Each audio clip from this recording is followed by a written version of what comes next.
La Victoire Radio TV depuis la République Dominicaine, c'est Canal pas pour même qui remet l'évangile ou même qui chercher sujet social sur la santé, la famille. La Victoire Radio TV, c'est Canal pas.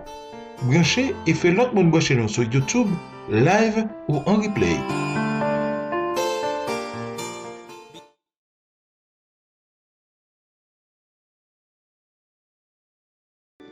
Bon matin, chers bien-aimés en Jésus-Christ, que la grâce et la paix de Jésus-Christ soient avec vous.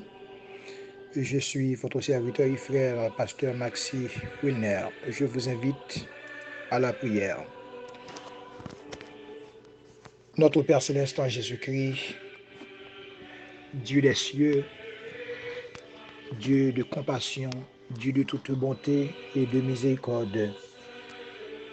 Voici comme les yeux des serviteurs sont fixés sur la main de leur maître, les yeux de la servante sur la main de la maîtresse. Ainsi nos yeux ce matin se tournent vers toi, éternel notre Dieu, jusqu'à ce que tu aies compassion de nous. C'est avec un cœur rempli de reconnaissance que nous venons au Père Saint de ta sainte présence pour implorer tes faveurs et tes bénédictions sur chaque frère et sœur à travers le monde de Dieu qui écoutera cette méditation. Père de gloire, tu connais le cœur de tous les croyants.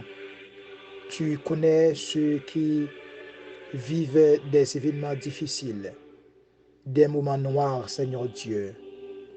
Nous faisons appel à ta compassion et au nom, Seigneur Dieu, de ton grand amour qui s'est manifesté pour nous à la croix. Ô Père Saint, nous te demandons de nous gracier, de pardonner toutes les transgressions. Pendant que, Seigneur mon Dieu, tu vas ouvrir la porte du ciel afin que ta grâce, toutes sortes de bénédictions, Seigneur, puissent déverser sur ton peuple. Père des cieux, nous ne sommes pas dignes, nous ne sommes pas bons, ô Dieu, de prier.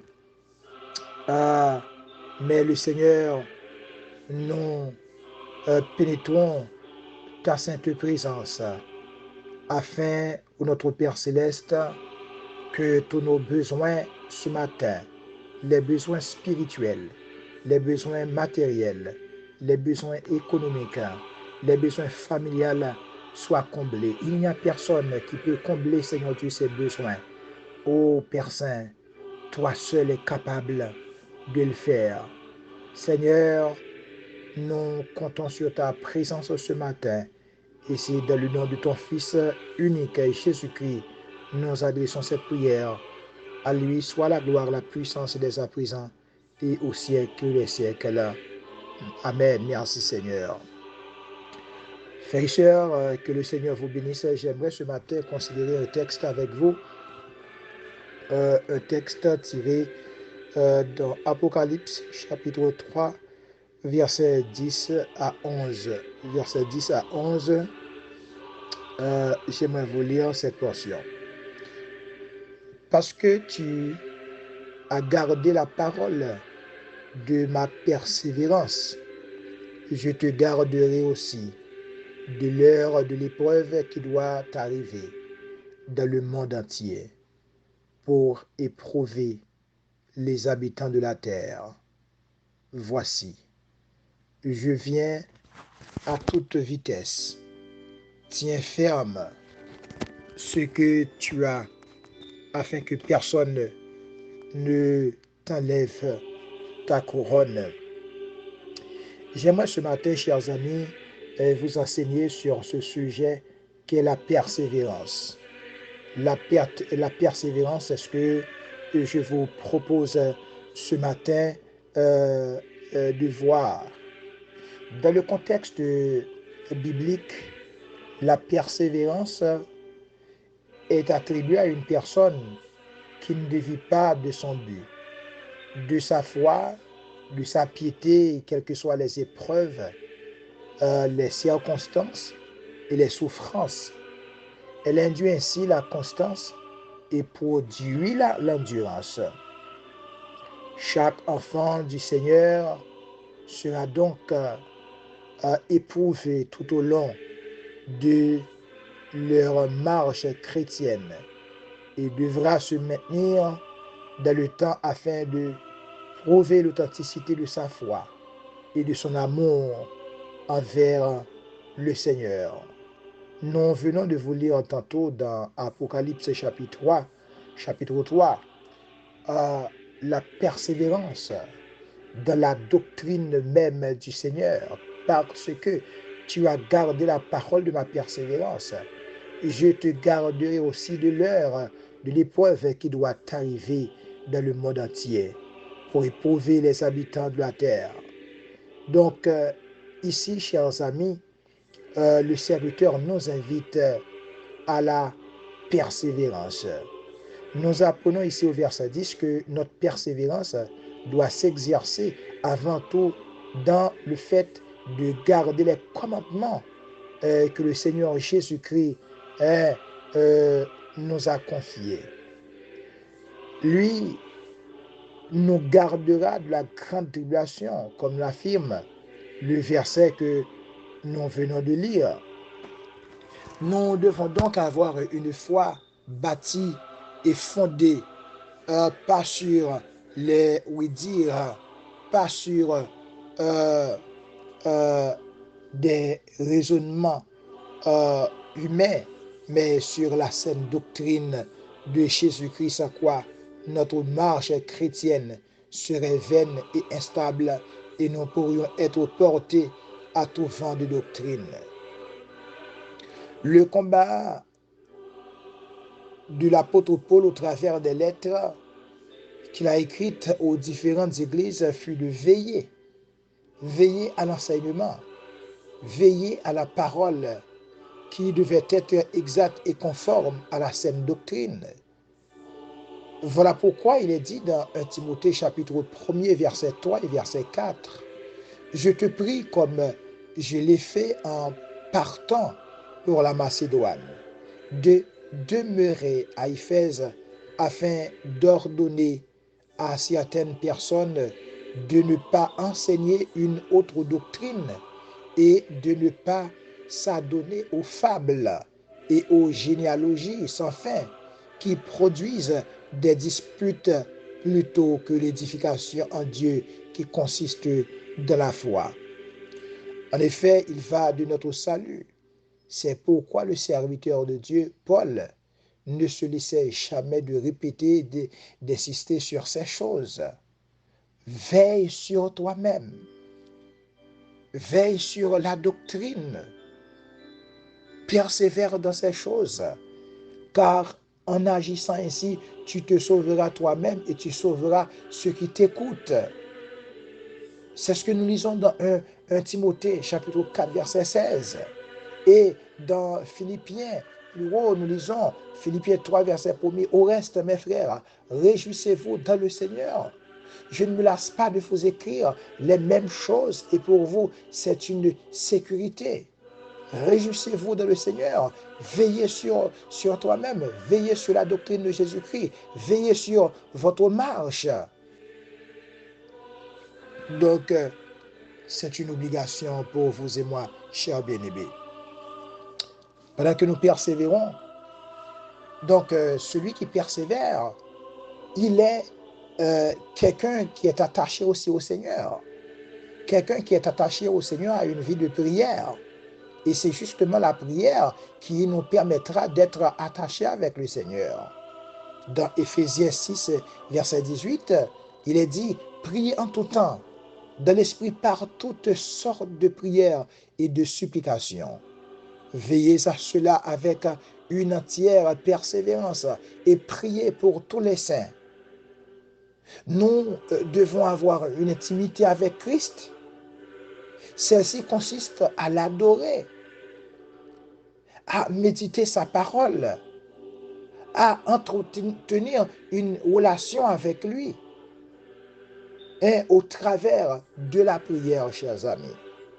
on ne peut pas avoir une relation avec le Seigneur si nous n'avons pas malheureusement une vie de prière.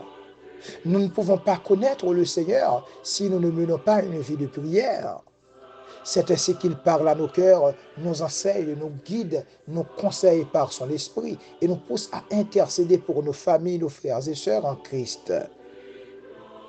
Et vous savez, chers amis, cette même vie de prière, cette vie de communion, donc nous permettra aussi d'être en de parfaites relations avec nos semblables, avec les chrétiens, les croyants. Donc, il va y avoir certainement une communion fraternelle. Et puis, il y aura aussi la reconnaissance et la louange entre nous. La louange qui doit s'adresser à Dieu. Dans Éphésiens 5, versets 19 à 21, nous lisons ceci. Entretenez-vous par des psaumes, des hymnes, des cantiques spirituels, chantant et psalmodiant de votre cœur au Seigneur. Rendez toujours grâce pour toutes choses à Dieu, notre Père, au nom de notre Seigneur Jésus-Christ. Soumettez-vous les uns aux autres de la crainte de Christ. Toute notre vie doit être une offrande à notre Dieu, cher bien-aimé. Il en est digne, il est notre Père et prend soin de nous. Donc, nous devons, chers bien-aimés, avoir de bonnes relations entre nous. Nous devons nous entretenir par des psaumes. Donc, nous lisons la parole de Dieu. Nous adorons le Seigneur. Et nous commémorons l'amour, la victoire de Jésus-Christ sur la mort. Nous devons chanter les louanges du Seigneur. Nous devons lui rendre action de grâce pour tous ses bienfaits. Mais quand je parle des bienfaits, quand vous savez, chers amis, que le salaire du péché, c'était la mort, mais nous sommes sauvés par pure grâce. Cette grâce qui a manifesté sur le bois du calvaire par Jésus-Christ. Donc, nous devons, chers amis, adorer le Seigneur. Adorer le Seigneur pas juste un jour, mais toute notre vie doit être à Dieu une offrande, doit être consacrée à Dieu. Nous devons adorer le Seigneur. Pendant que nous adorons, mais nous devons aussi persévérer, chers amis, de la foi. Le prophète Daniel est un bel exemple d'homme ayant persévéré malgré les menaces de mort qui pesaient sur lui. Dans Daniel 6, chapitre 6, verset 20, la Bible dit, en s'approchant de la fosse, il cria d'une voix triste, Daniel. Le roi prit la parole et dit à Daniel, Daniel, serviteur du Dieu vivant, ton Dieu que tu sers avec persévérance, a-t-il pu te délivrer des lions? Même les non-croyants peuvent être témoins de notre persévérance et de l'espérance que nous avons en notre Dieu. Et reconnaître comme Darius que notre Dieu est vivant et qu'il nous délivrera dans les épreuves. Je ne connais pas votre épreuve ce matin, mais j'aimerais vous dire, chers amis, que Dieu peut intervenir pour que vous puissiez sortir de votre situation chaotique, sortir de votre gouffre, de votre épreuve, de votre amertume, de votre tristesse. Oui, Dieu peut le faire. Dieu peut vous délivrer de votre situation de danger. Il y a un danger contre vous. Il y a des attaques, il y a des choses qui vous empêchent d'avoir la joie, d'avoir le bonheur. Mais Dieu peut intervenir pour vous ce matin. Dans Acte 14, verset 22, la Bible dit, quand ils eurent évangélisé cette ville et fait un certain nombre de disciples, ils retournèrent à Lystre, à Icône et à Antioche, fortifiant les âmes des disciples, les exhortant à persévérer dans la foi, disant que c'est par beaucoup de tribulations qu'il nous faut entrer dans le royaume de Dieu. Le serviteur Paul fortifiait ses frères et sœurs en Jésus-Christ alors qu'il venait d'être lapidé. Quel exemple de persévérance! Malgré les tribulations, malgré les épreuves, mais il continue à faire confiance à son Seigneur. Lorsque nous devenons plus matures, Dieu nous permet de voir au-delà de nos épreuves. Alléluia. Et si malgré la souffrance, nous pouvons être disposés à encourager les autres dans leur marche personnelle, chers amis. Pour entrer dans le royaume, nous devons être des violents. Dans Matthieu 11, 12, la Bible dit, dans ce contexte, un violent, à l'instar de Jean-Baptiste, est une personne qui n'hésite pas à parler du Seigneur, qui ne s'embrasse ni du matériel, ni des soucis de ce monde, et fonce pour travailler afin que le plus grand nombre entre dans le royaume des cieux. J'aimerais vous demander ce matin, êtes-vous parmi de ceux qui sont violents pour le royaume de Dieu? Êtes-vous de ceux, malgré les circonstances, malgré les épreuves, mais c'est comme vous avez oublié vous-même pour annoncer cette bonne nouvelle, malgré les persécutions, malgré les mesures, mais vous continuez à encourager, à prêcher, à évangéliser les autres. Nous aurons assurément des tribulations relatives au choix que nous avons fait de suivre le Seigneur Jésus-Christ. Mais cela ne doit pas être un sujet de tristesse, car une gloire plus excellente nous attend là-haut de la présence de Dieu. Chers amis, nous devons ce matin persévérer. Nous devons ce matin continuer à faire confiance à notre Dieu. Nous devons ce matin rester attachés, attachés au Seigneur. Nous devons revêtir le caractère de notre Sauveur, de notre Rédempteur, et le caractère de Christ pour que notre foi soit manifeste. Il nous faut persévérer dans la charité qui est le lien de la perfection selon Colossiens chapitre 3. Chers amis,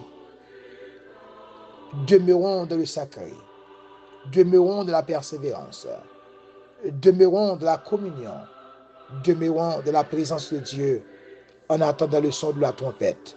Je vous invite à la prière. Père des cieux, nous sommes retournés, Seigneur Dieu, pour te dire merci. Pour te dire merci, Seigneur, ce matin, pour ton grand amour. Pour te dire merci, Père, parce que tu nous as parlé. Ô Dieu de grâce, tu nous as parlé ce matin. Tu nous exhortes à persévérer, à marcher avec toi, ô Dieu, malgré les épreuves, car la Bible dit, vous aurez des tribulations dans le monde, mais prenez courage, car j'ai vaincu le monde. Oui, Seigneur, donne-nous de marcher avec toi. Donne-nous, Seigneur Dieu, d'appointer la voie de la persévérance, Seigneur Dieu. Donne-nous de te suivre malgré les obstacles, malgré les flèches du malin. Oui, Seigneur, nous voulons te suivre, car tu es notre force, ô Dieu. Seigneur, nous n'avons pas assez de force pour lutter nous-mêmes. Ô Dieu, pour continuer à persévérer, à marcher. Mais comme toi, tu as vécu, Seigneur, sur la terre. Et Seigneur, qu'est-ce que nous voudrions, Seigneur Dieu, demander ce matin, c'est de permettre que nous mettions nos pieds dans la prête de tes pas, pour que nous ayons la victoire, Seigneur Dieu, dans ce monde. Et nous ne voulons pas perdre, Seigneur Dieu, notre temps. Nous voulons vivre comme des enfants, au Père Saint, ou comme des enfants de lumière dans ce monde. Un monde où règne, Seigneur Jésus-Christ, un bruit. Mais Seigneur, quand tu es là, au Père Saint, quand tu es avec nous, quand tu es présent dans notre vie, Seigneur Dieu, quand tu es présent dans nos cœurs, quand tu es présent dans notre entourage, quand tu es présent, Seigneur Dieu, dans le couple, la famille, les enfants, ou de grâce, la victoire, notre victoire est certaine. Père, bénis-nous. Père, garde-nous. Père, sécurise-nous. Et donne-nous de grâce de marcher continuellement dans la persévérance. C'est ainsi que nous te prions, Seigneur Dieu, ce matin. Pas parce que nous sommes dignes, car nous n'avons aucun mérite, mais c'est dans le nom de Jésus-Christ, notre Sauveur bien-aimé. Oh, à lui soit l'autorité, l'exaltation dès à présent et pour toute l'éternité. Chers amis, que le Seigneur vous bénisse. Ça a été un plaisir d'être avec vous et je vous souhaite de passer une agréable journée sous le regard béni de notre Seigneur Jésus-Christ.